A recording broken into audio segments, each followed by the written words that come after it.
So just when you think things really can't get any dumber with St. John Transit, the discussion with Ian went on, and we talked about the AVR system. And I said, like, there's another shit show, your AVR system, and what you did the first time around, and that was, that was an agreement to drop a human rights complaint, blah, blah, blah, blah, blah. And I do need to hear back from some people that filed that human rights complaint, because if you did file it and that was an agreement, because if it even progressed to the point that it was lodged and this was a resolution, then there's paperwork and they are in violation of that, and that's great. We can go after that. Because that's a violation. They actually will face huge monetary fines and some other things. But moving back, so on the new buses that they just bought, all these new buses and all that, does anybody want to guess how long it's going to take for the new AVR systems to work in that? Anyone want to guess?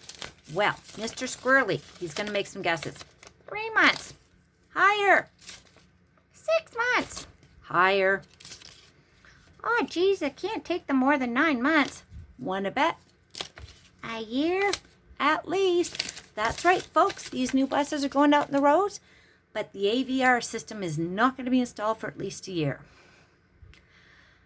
I just, like, there was a point in that conversation where I just went like, I was at a loss for words. Me, no words could come out. I was like, are you serious? No.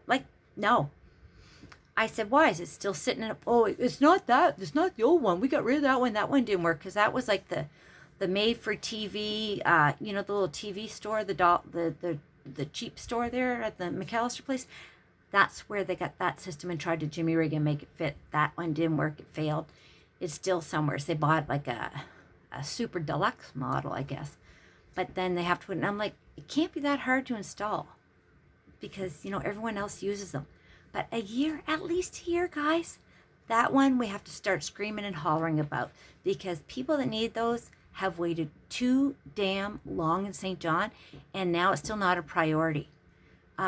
And that's what we're going to talk about in the next couple minute video, and it's going to be why they think, their reasoning, their justification for pushing back all the accessibility stuff and continuing on with making sure that people on Germain Street with a Lexus and a BMW in the driveway have the option to take the bus, because that's way more important than, persons with disabilities, newcomers to the country, newcomers to the city, lower income earners who've been pushed to the outskirts of the city for housing and absolutely need public transit to get in and come to work. That, a really rich person who maybe at some point might want to consider green, that's way more important ridership than the people that really need it today.